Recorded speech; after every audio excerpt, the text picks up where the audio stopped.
Hi kids, I'm going to be reading you a biography about Ruth Bader Ginsburg.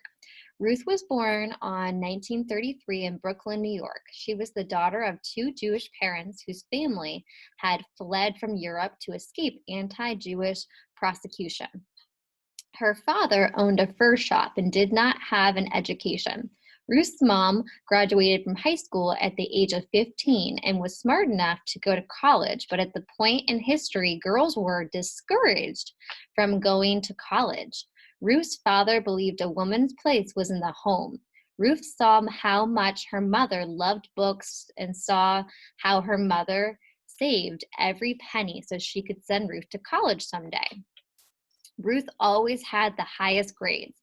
She edited the school newspaper, played cello, and even chipped a tooth while twirling a baton at a football game.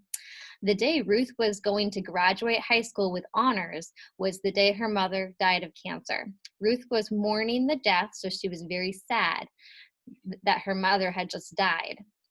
So she was mourning the death of the person she loved most, the person whose dream was to see Ruth go to college. Ruth went to Cornell University, which is a college.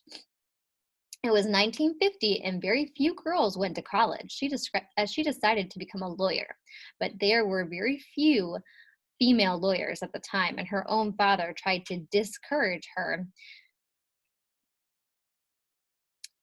afraid that she wouldn't find a job. After being a lawyer, she became a judge. One day, President Clinton appointed her to the Supreme Court. Remember how we talked about the Supreme Court is that really big, court where the people can change laws and make things more fair? So she became a part of the Supreme Court.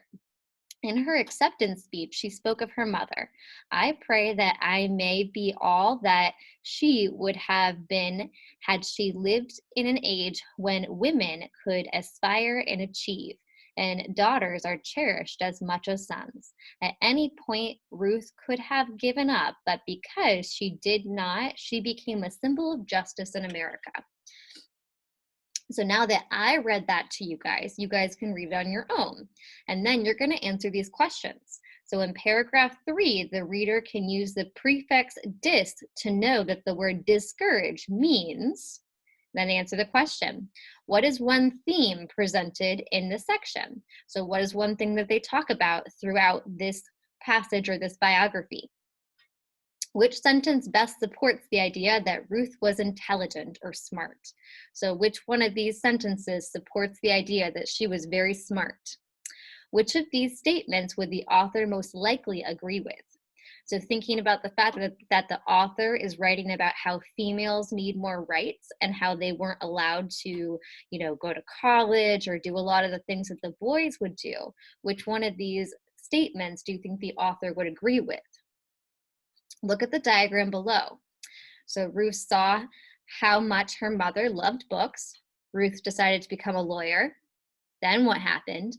And Ruth was appointed to the Supreme Court. Which event belongs in the empty box? So think of what happens in the beginning, the middle, and then the end, and pick the part of the story that comes in that blank box. And then you can press submit. If you need to hear the story again, go back to the beginning of this video and you can hear it read to you again.